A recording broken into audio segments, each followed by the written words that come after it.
Tika bilang di awal bahwa setiap hari Senin akan hadir Interaktif Healthy Care, dan hari ini kita akan ngobrolin tentang virus yang saat sekarang ini lagi booming di dunia. Nah, di sini sudah hadir Dr. Subagio, spesialis paru dari Rumah Sakit Pertamina Balikpapan. Assalamualaikum Pak Dokter. Waalaikumsalam warahmatullahi wabarakatuh. Sehat Pak Dokter? Alhamdulillah. Oke, dan Pak Dokter nggak sendirian karena hari ini ditemani sama Mas Adit dari Humas Rumah Sakit Pertamina Balikpapan. Sehat Mas Adit? Alhamdulillah sehat Mbak Jessica. Oke. Gimana kabarnya juga? Baik. Alhamdulillah. Weekend kemarin? Ganteng? Enggak. Perbaikin genteng. Oh, perbaikin Oh, genteng. Oke, karena ada beberapa kegiatan dari rumah sakit juga ya kemarin ya, jadi cukup padat juga. Oke, Dok, ini kita kalau ngomongin virus Wuhan, ini kita akan ngobrolin tentang gejala dan juga pencegahannya. Nah, kita pengen update dulu sebenarnya kalau untuk virus Wuhan ini sebenarnya disebabkan oleh apa, Dok? Karena kan kalau kemarin-kemarin bilang ada yang bilang nih notifikasinya itu sih terlalu geragas gitu ya, katanya orang Jawa gitu, geragas itu rakus gitu kan, sampai-sampai kelelawar pun dikonsumsi dan lain sebagainya. Sebenarnya ini virusnya itu asalnya dari mana sih, Dok? Dari Wuhan. Itu jawabannya ya. Oh gitu dong. Gimana Dok? Jadi sebelum ke virus kita cerita karena penyakit ini ternyata yang diserang paru-paru. Yang diserang paru-paru. Oke. Jadi pertama kita harus tahu paru-paru kalau sampai kena virus ini itu nama penyakitnya adalah pneumonia. Pneumonia. Nah, pneumonia itu ternyata penyebabnya banyak. Bisa kena kuman. Nah, kalau kuman berarti kasih anti kuman, antibiotik. Bisa juga kena parasit. Berarti ini kita kasih antiparasit. Bisa juga karena jamur. Kita kasih anti jamur. Terus bisa juga karena virus. Nah, ternyata virus banyak tuh macam-macam. Dulu kan kita kenal apa aja dulu? Ada flu burung. Kemudian ada SARS.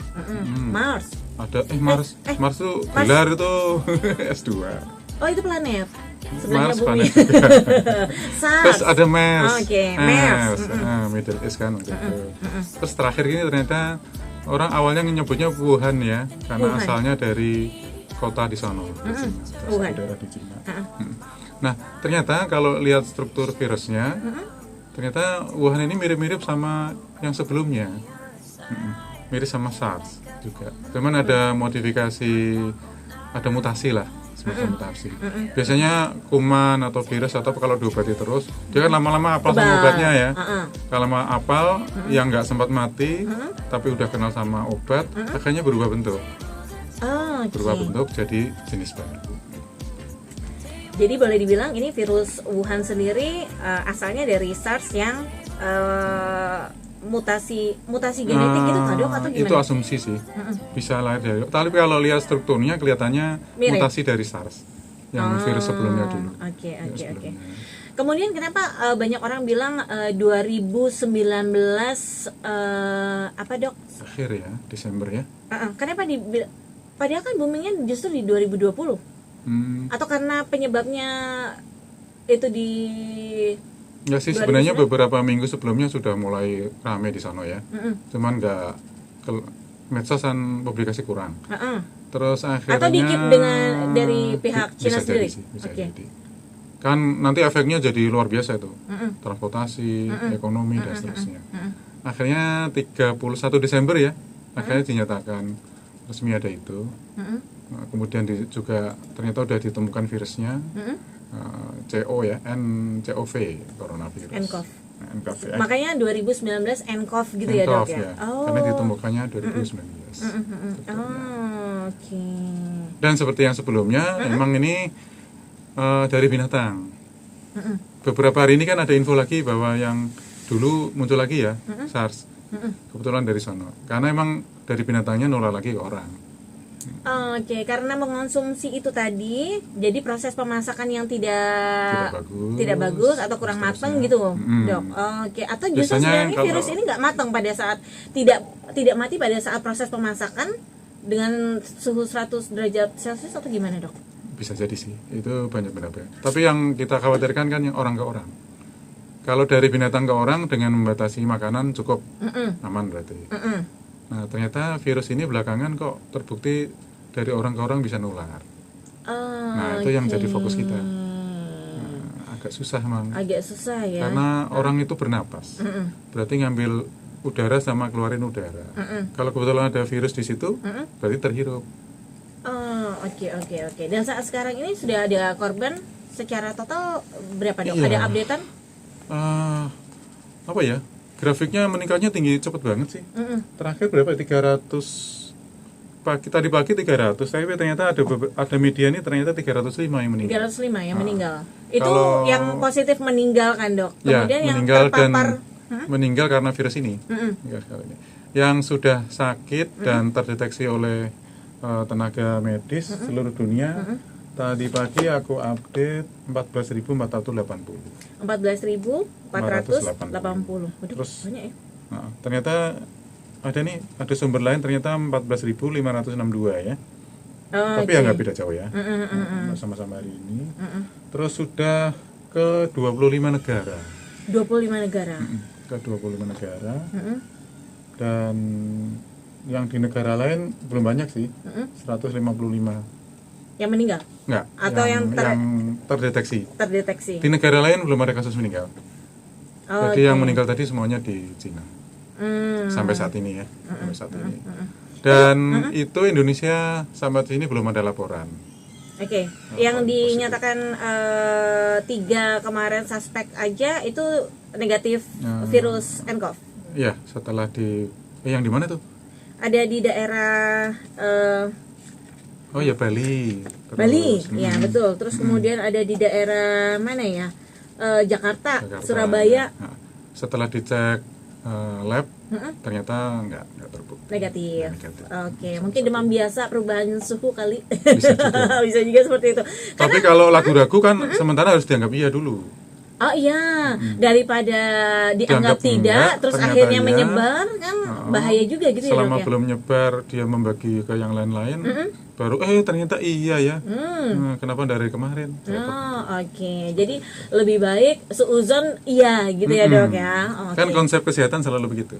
Kalau ragu-ragu harus dianggap positif. Positif. Sampai ada bukti menyatakan negatif. Oke, Dok, kita break dulu. Dan untuk Anda pendengar KP yang juga ingin berinteraksi langsung dengan Dr. Subagio, silahkan Anda bisa telepon di 054288000954 atau kirimkan pertanyaan Anda melalui SMS dan juga WhatsApp di 0816 Jangan kemana-mana, Interactive Healthy Care akan segera kembali sesaat lagi. 4 KBFM memainkan lagu terbaik di Balikpapan. Masih di Interactive Healthy Care bersama Dr. Subagio, spesialis paru di sini. Untuk Anda yang ingin berinteraksi langsung, silahkan Anda bisa telepon di 054288000954 atau bisa juga kirimkan pertanyaan Anda melalui SMS dan juga WhatsApp di 0816 Perjalanan kita masih cukup panjang, masih sekitar 40 menitan lagi, dan kita coba melihat apa aja sih gejala dari virus corona yang ini 14.000 orang lebih yang sudah sakit dan terdeteksi positif di negara Cina itu virus corona. Serem-serem sedap gimana gitu ya, Dok ya? Kan banyak ada minuman namanya Corona, mobil juga Corona. Beberapa teman saya dokter, ada 2 orang namanya Dokter Corona. Laris beliau kalau jadi speaker. Oh, oke. Karena mirip sama nama virusnya gitu ya, Dok ya. Oke. Nah, ini pengen tahu sebenarnya kalau untuk gejala-gejalanya sendiri itu virus corona ini apa sih, Dok? Katanya orang mirip kayak gejala demam pada saat orang akan flu. Seperti itu kan? Iya, karena virus ini penularannya lewat udara, berarti ya virus ini masuk lewat saluran napas. Berarti bisa hidung, bisa mulut, waktu menguap kan ngambil udara tuh. Bisa juga lewat hidung atau mulut. Makanya sebaiknya ditutup ya, Dok. Kalau lagi pilek kan napasnya kadang-kadang lewat mulut, jadi bisa lewat 2 saluran itu. Terus masuk ke paru. Nah, karena lewat hidung, jadi kadang-kadang gejala awal biasanya diawali seperti flu. Oke. Flu berarti ada batuk. Tapi biasanya ciri khasnya batuknya ini kering ya. Batuk tanpa dahak. Oke. Atau kalau ada dahak ya minimal. Minimal. Batuknya ringan atau panjang, setiap orang bisa beda. Seperti itu. Kemudian yang kedua, demam. Oke. Jadi ada demam. Kemudian sesak napas. Biasanya sesak napas belakangan. Biasanya paling awal adalah batuk, terus kemudian diikuti demam, kemudian setelah itu napasnya sesak. Itu mirip kayak kalau lihat dompet lagi kosong gitu dok, sesak gitu ngeliatnya. Tergantung tanggalnya ya. Kalau Sekarang itu banyak dompet-dompet kosong, banyak plastiknya tapi. ATM maksudnya Bisa gitu buat ya dok. gesek. Oke, jadi di antaranya salah satunya adalah gejala-gejala saat terpapar yang namanya virus corona tadi, batuk cenderung kering gitu ya. Batuk cenderung kering, kemudian demam, terus sesak napas. Oke. Suka disertai pilek ya. Oh. Teman pilek jadi nggak wajib. Kalau dia kumannya langsung nyasar ke paru, dari tadi. Tapi kalau waktu di hidung dia sempat bikin masalah lokal, berarti ada tanda-tanda pilek juga. Oh, oke. Ini salah satu tanda-tandanya gitu ya dok ya. Nah, ini tanda pneumonia atau flu secara umum. Nah, kalau yang corona atau Wuhan gimana? Berarti harus ada didukung. Nah, pernah dari daerah sono, daerah Wuhan. Pernah datang ke Wuhan dalam waktu 2 minggu terakhir. Nah, okay. Kenapa 2 minggu terakhir? Karena virus ini kalau masuk ke badan kita, dia butuh waktu 2 minggu baru muncul gejala. Jadi kalau inkubasinya ya, 14 hari. Wih, tahu inkubasi. Bahasa kerennya inkubasi. Ya. Oke. Inkubasi. Ini karena terpapar sama dokter-dokter sini masa inkubasi. Nah, dulu begitu harus dari Wuhan, tapi sekarang enggak. Sekarang pernah juga berasal dari negara-negara yang ditulari, artinya Wuhan kan dari virusnya kan dari Wuhan, Cina. Sekarang ada berapa negara? Ada 25 negara. Oh, oke. Jadi agak repot memang. Nah, virus ini kan waktu masuk ke negara tersebut lewat bandaranya. Oke. Bisa jadi waktu di bandara ketemu penumpang Indonesia atau penumpang manapun dari bandara itu, terus dia ke Indonesia. Oh, oke. Secara teori hati-hatinya begitu. Tapi kasus itu kan jarang banget. Mungkin agak-agak dilakukan bisa, tapi sebenarnya kalau mau hati-hati begitu. Negara-negara yang kasusnya udah mulai banyak selain Cina, kita juga harus hati-hati. Ada 25 negara tadi tuh ya, Dok ya. Kalau disebut agak panjang. Bisa sampai nanti sore ya. Oke, berarti emang apa ya? Jadi Ya. Hati-hatinya tuh jadi Hati-hatinya. lebih Sehingga akhirnya negara ambil keputusan, awalnya kan keputusannya screening orang-orang yang berasal dari Wuhan atau Cina secara umum di bandara di screening untuk thermal. Insya Allah separuh dari mereka ketangkep, tapi separuhnya enggak karena jangan-jangan lewatnya sebelum ada gejala. Beberapa kasus betul. di bandara lolos, tapi akhirnya setelah lewat bandara baru panas. Oke, karena tadi masa demamnya itu Masa masih belum inkubasinya tadi ya dok ya. Tadi mau ngomong inkubasi takut ditembak lagi sama Pak Dokter. Oke, jadi sebenarnya kalau untuk virus corona itu bisa nyerang siapa aja dok? Ya, semua makhluk manusia ya, dari umur berapapun. Tapi kan itu tadi. Tapi kalau kita fit, penyakit menular kan gitu ceritanya. Kalau kita fit ya perlu virus yang banyak baru kita sakit, perlu kuman yang banyak baru kita sakit. Tapi kalau kita fit, kalau kita biasa ya imunitas. Oke, jadi kalau misalnya saat sekarang ini lagi fit-fitnya, usahakan fit terus ya. Nah, karena penularan udara, berarti cara pencegahannya apa ya? Apa dok pencegahannya? Masker? Ya. Salah satunya. Jadi kalau kita mau masuk ke area atau orang-orang dengan pilek atau apa, mestinya masker. Oke. Saya pakai masker ya. Kalau sekedar masker pencegahan sih, yang warna hijau itu boleh aja. Oh, kayak gini dok. Sebentar. Ini sengaja disisipkan. Begini ya dok ya. Ya, pada pendengar silahkan lihat ini ya. Nggak bisa lihat ya? Di channel YouTube dok. Channel YouTube kan ini. kelihatan. Iya. Seperti ini. Tapi ingat, cara pakainya. Berarti pertama ini ditekuk dulu ya. Iya. Ditekuk. Kenapa nih dibuat begini? Karena model hidung setiap orang beda. Oke, jadi bisa ditekuk ada yang menyesuaikan. mancung, ada yang sangat mancung, ada yang kurang mancung dan seterusnya.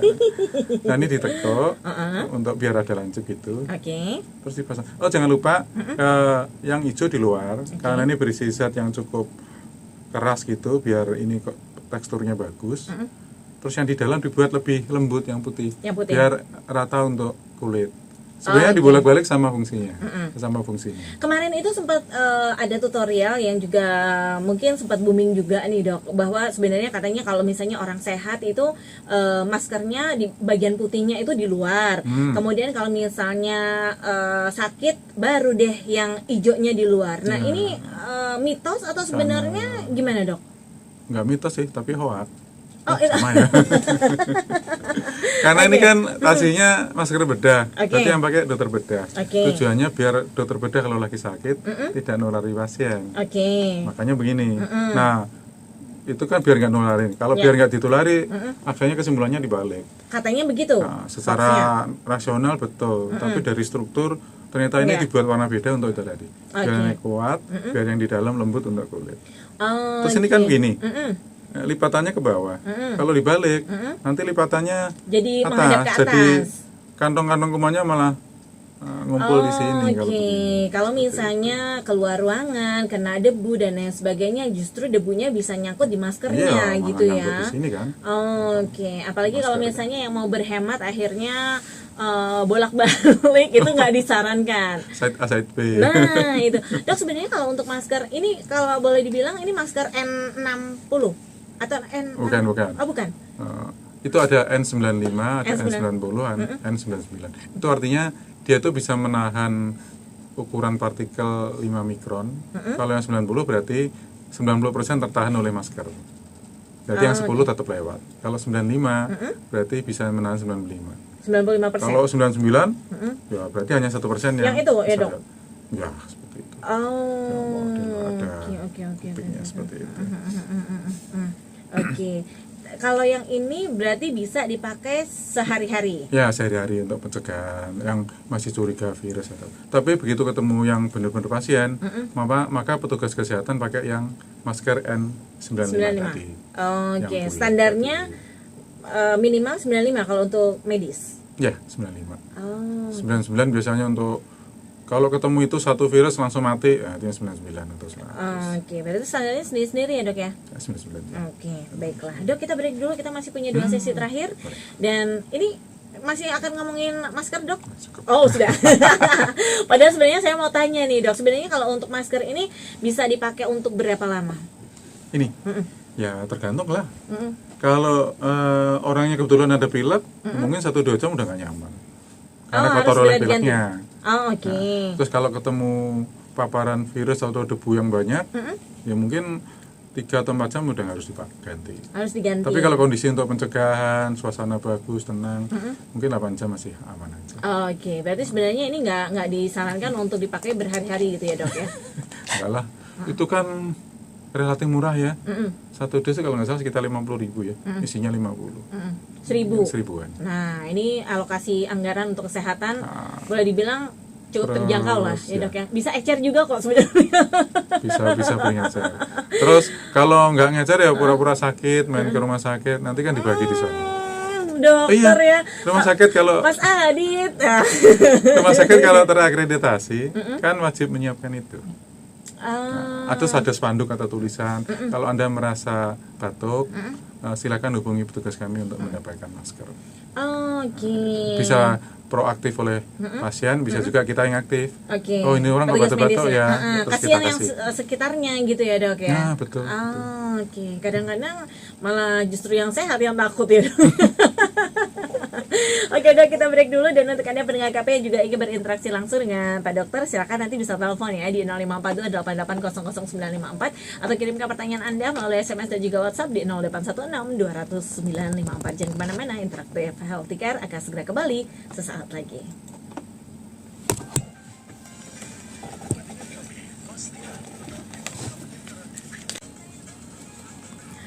95,4 KPFM memainkan lagu terbaik di Balikpapan. Masih dalam Interaktif Healthy Care bersama Dr. Subagio. Beliau ini adalah dokter spesialis paru. Untuk Anda yang ingin bertanya, silakan Anda bisa mengirimkan pertanyaan Anda melalui SMS dan juga WhatsApp di 0816-200-954. Atau kalau yang ingin berinteraksi langsung dengan beliau, bisa telepon di 054288000954. Kita masih akan ngobrolin tentang virus Wuhan, gejala dan juga pencegahannya. Nah, dok, ini sudah ada yang bertanya dari Anda pemilik 089 08957070 dan seterusnya. Selamat pagi KPFM. Halo Kak Jess, saya Rinda. Halo Rinda, apa kabar? Mau tanya dong dok, semisalnya nih di dalam satu pesawat itu ada seseorang yang terkena virus tersebut. Nah, apakah kita terbang bersama dalam satu pesawat itu akan terkena juga? Atau bisa berpindah ke kita juga nggak dok? Gimana nih? Bisa terkena atau bisa berpindah ya? Mirip ya? Iya. Nah. Maksudnya kalau pindah berarti orangnya jadi sehat, kita yang kena gitu ya? Maksudnya gitu. Oke. Gimana ya dok? Jadi gini, karena virus ini penularan lewat udara, jadi bisa dimanapun sih ya, termasuk di pesawat. Itu seperti cerita pasien TB. Pernah ada pasien saya TB, dok saya nggak pernah di tempat jorok. Bapak pernah naik pesawat kah? Oh pernah. Nah itu bisa pak ketularan sebelahnya. Oh kalau penularan di pesawat saya mau udah sakit TB gitu. Kalau ketularan di tempat jorok saya nggak mungkin tuh, saya nggak pernah ke situ. Oh karena Oke, kembali ke situ ya. Nah, jadi bisa kemungkinan nularnya tinggi karena pesawat biasanya kita naik pesawat kan sekitar 1-2 jam atau lebih. Iya. Itu udara kan muter aja di situ. Jadi begitu salah satu batuk ya, salah satu batuk atau bersin, kebetulan dia ada terkandung virus corona di situ, ya virus itu akan beredar di dalam pesawat. Oke. Nah, terus akan terhirup oleh penumpang lain. Nah, terus sekarang tinggal berapa jumlah virusnya, makin banyak risiko ikut sakitnya makin tinggi. Kemudian yang kedua, imunitas. Kalau imunitas kita good, bagus, ya virus boleh aja masuk, tapi langsung mati. Jadi kita tetap bertahan. Seperti karena itu. di perangin sama imunitas yang ada dalam tubuh kita, si virus tadi. Iya, betul. Oke, jadi sebenarnya saat sekarang itu yang disarankan adalah menjaga kondisi kesehatan untuk bisa tetap fit gitu ya dok ya? Nah, ya, makanya ada anjuran, banyak anjuran kan? Ada sekitar berapa nih? Ada sekitar 5 anjuran kesehatan. Nomor 1 secara umum Bapak, jangan lupa cuci tangan. Sebelum makan. Jadi ini sudah mau makan nih. Sebelum kontak sama orang yang dicurigai. Kalau misalnya tangan kita habis menolong orang atau habis ngurus siapa keluarga atau siapa atau salaman atau apa, terus kita langsung garuk-garuk ngucek-ngucek mata, jangan-jangan virus masuk lewat hidung. Ada satu kasus, ada dokter dari luar Cina, dia ke Cina dan ternyata sakit. Padahal dia seorang dokter peneliti virus, berarti APD-nya kan udah bagus. Nah, tapi ternyata kena juga. Akhirnya beliau bercerita kemungkinan lewat mata karena sebelum sampai ke flu atau pneumonia, ternyata sempat matanya merah dan sakit. Dan waktu itu memang APD mata beliau kurang fokus karena yakin ini penularan udara lewat napas. Jadi bisa mata. Karena itu waktu tangan kita belum merasa bersih, jangan deket-deket saja sama muka. Oke, nanti bisa jerawatan juga ya dok. Jerawatan sih ada obatnya ya. Seperti itu yang pertama. Oke, berarti cuci tangan anjurannya yang pertama ya. Oke. Nah, cuci tangannya ada syaratnya dong. Jangan cuci air doang. Mesti dengan sabun. Terus jangan cuma 3 detik. Kalau bisa 20 detik. 20 detik. Nah, 20 detik kan sangat membantu. Oke, banyak berarti ya perintilannya ya, Dok. Cuci tangan disertai sabun plus 20 detik plus air yang mengalir. Terus cara cuci tangan 6 langkah itu. Gimana, Dok? Pertama apa? Pertama sabunnya ditaruh di telapak tangan. Kemudian setelah itu apa? Digosok-gosok. Gosok-gosok. Nah, punggung. Punggung kiri, punggung kanan. Punggung kanan, masing-masing 4 hitungan ya, 4 detik. Kemudian sela-selanya nih, sela-sela jari. Sela-sela jari. Kemudian setelah itu ini diputer-puter gini. Kayak orang nyuci. Kuku. Ngucek boleh, ngucek. Oh ya, ngucek tapi juga berpagutan ini. Ngucek tapi berpagutan gitu ya. Gimana ya? Kata-katanya bagus ya. Kemudian setelah itu jempol. Jempol ini diputer-puter. Kanan kiri juga gantian. Gini. Seperti ini. Iya. Masuk. Kemudian setelah itu ini kuku. Ingat kelingkingnya nempel ya. Kalau kelingking nempel berarti yang lain nempel semua. Ini sebenarnya bersihin area kuku dapat dua-duanya. Oke, kuku dan telapaknya. Telapaknya. Oh, oke begitu. Gitu. Oh, siap. Jangan lupa pakai sabunnya. Pakai sabun. Ya, karena beberapa waktu kemarin itu ada postingan di FB yang cukup viral juga tuh, yang sepotong roti yang apabila kalau misalnya roti itu ditempelkan tangan yang tidak cuci tangan, atau ada yang pakai sanitizer aja nih dok, terus ada yang memegangnya itu setelah cuci tangan gitu, ternyata jamurnya itu beda-beda Ya. Nah, pakai hand sanitizer itu ternyata masih ada jamurnya dikit. Nah, tapi yang untuk cuci tangan tadi yang mungkin sudah memenuhi ketentuan dari Pak Dokter tadi yang ada 6 langkahnya tadi. Itu banyak kan tidak di pakai internet banyak itu. tinggal di tinggal buka aja. dibuka aja. Oke. Itu langkah pertama cuci tangan. Langkah yang kedua apa dokter? Terus ini kalau batuk atau bersin harus Ditutup. tutup mulut, tutup pakai. Suka ada batuk yang sopan ya, ada tangan genggam di depan mulut, itu sopan sih, tapi tetap lagi kuman. Oke. Atau juga yang ditutup, Oke. jadi telapak tangan nutup mulut dan hidung. Tapi itu ternyata Abis itu salaman. tahu maksud saya. Oke. Berarti yang Yang terbaik benar adalah pakai bahan. Jadi misalnya kita lengan panjang, pakai siku gini. Oh gitu. Oke. Boleh lengan kiri, lengan kanan boleh aja. Oke. Menggunakan lengan bagian dalam. Nah, ya kalau lengan luar agak susah emang. Leher kita kurang panjang. Pak dokter. Oke. Ya saya suka lengan pendek dok. Kalau lengan pendek ya udah baju. Siap.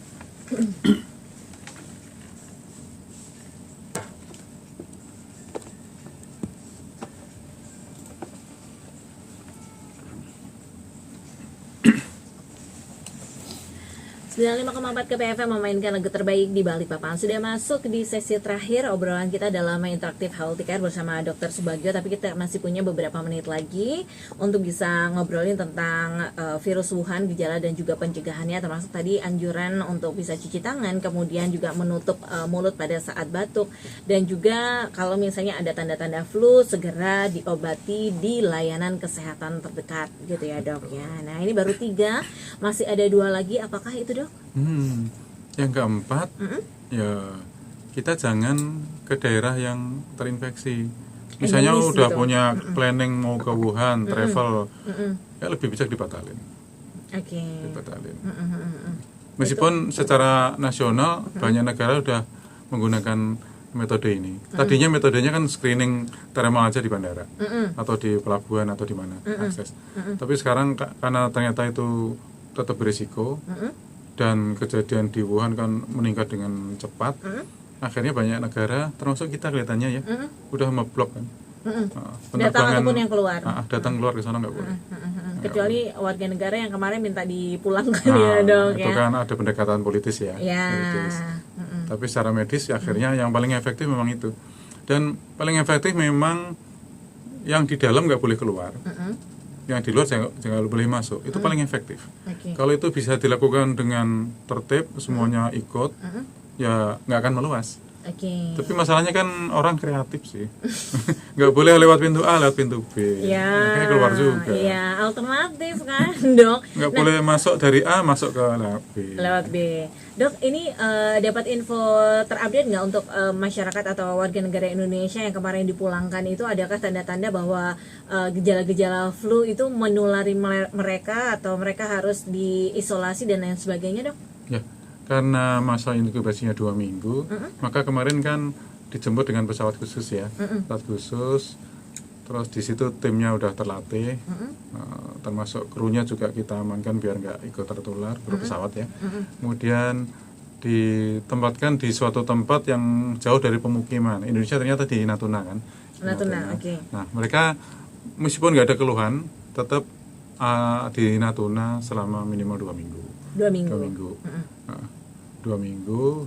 Tentunya nggak ditunggu, mereka akan dicek secara aktif. Kita nggak menunggu muncul gejala kan. Nah begitu nanti ada kecurigaan, terus diambil sampel, bisa dari darah, bisa dari dahak ya, untuk dikirim ke Depkes di Jakarta. Nanti kita udah punya alatnya, kita udah punya reagennya, alat laboratorium secara mandiri untuk mengecek itu. Dulu zaman dulu kan kita harus kirim sampel itu ke Singapura kemana. Oh, Indonesia Waktu- sudah punya alatnya sendiri. Masuk reagennya. Kita udah mandiri. Tapi tidak berarti kalau mandiri semua flu kirim, nanti kekurangan Kewalahan. reagen kita. Dan costnya tinggi banget nanti. Oh, oke. Seperti itu. Jadi melihat 2 minggu ini untuk mereka-mereka yang masih diisolasi lah ya, masih di Istilahnya ya apa ya? Istilah formalnya sebenarnya karantina sih. Karantina. Tapi karena ini massal, karantinanya nggak di sekitar bandara, tapi di satu tempat tertentu. Oh, oke. Jadi dari Cina sana balik ke Indonesia itu langsung Di ke Natuna, nanti Natuna. kalau di sana udah clear, aman. Kita nyatakan positif itu dicek sampel 2 kali ya. Siapa tahu- Minimalnya 2 kali. Minimal 2 kali. Siapa tahu pertama negatif, kedua positif, ya confirm. Atau bisa kita ulang kalau ternyata keluarnya kok makin jadi, kita ulang. Terus kita rawat. Terus kalau mau kita nyatakan sembuh, kita harus cek 2 kali juga. 2 kali di hari yang berbeda. Ternyata 2 kali itu negatif, baru aman. Oke. Baru bisa dipulangkan. Berarti nggak harus menunggu 2 minggu tadi, Dok? Oh, enggak, 2 minggu tetap. Oh, 2 minggunya tetap. Tetap. Oh, oke. Karena inkubasinya kan 2 minggu. Siapa tahu sesaat sebelum ke Indonesia, saudara kita yang dari Wuhan itu tertular. Berarti kan 2 minggu baru muncul. Oh, iya. Dok, ini tadi anjurannya baru 4. Hindari daerah endemis, dan yang kelima adalah Oh iya. Yang terakhir ya wajar sih, hindari kontak sama orang yang dicurigai atau udah jelas-jelas sakit. Kecuali terpaksa kontak, ya misalnya dokter, petugas kesehatan, kan kita terpaksa kontak. Tapi kami kan punya alat dan kompetensi untuk itu. Ada ilmu, terus ada peralatan kita pakai sehingga tidak tertular. Oh, Jadi kalau nggak punya apa-apa, ya mendingan nggak usah kontak. Nggak usah kontak. Oke, kalau tidak ada keperluan gitu ya, Dok ya.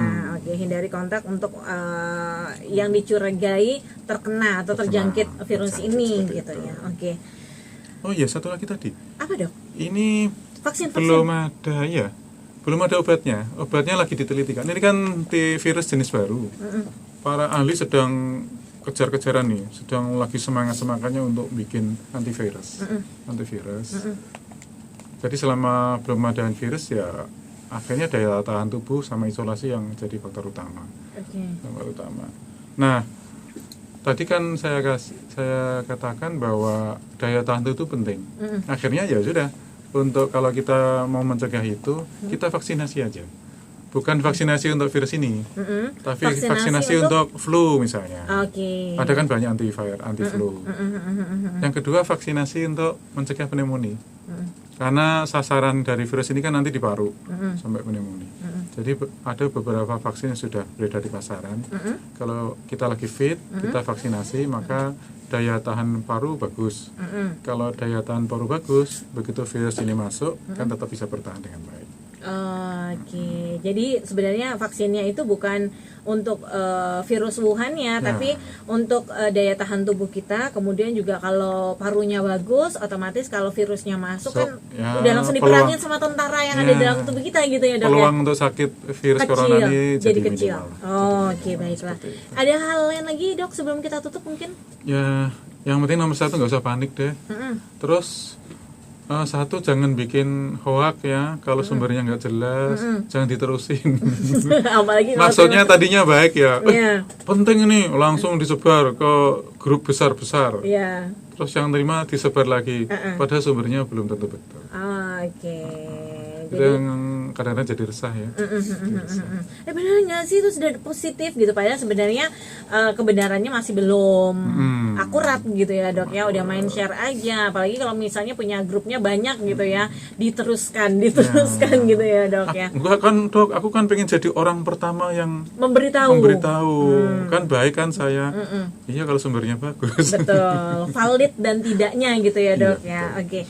Baik, terima kasih banyak Dokter Subagio sudah hadir di sini. Mas Ade, terima kasih banyak juga sudah setia mendampingi, ya kan. kasih juga, Sehat-sehat Mbak Jessica. terus, tetap bisa memberikan kontribusi terbaik juga untuk masyarakat Balikpapan dan sekitarnya. Insya Allah kalau ada kesempatan kita bisa berbagi lagi ya, Dok ya. Ya, untuk Oke. kesehatan paru ya. Ya, dan untuk Anda pendengar KP jangan kemana-mana, karena setelah ini akan hadir Zona 2000. Lagu-lagu yang dipilihkan adalah lagu-lagu tahun 90-an dan awal 2000-an. Jessica pamit, bye-bye.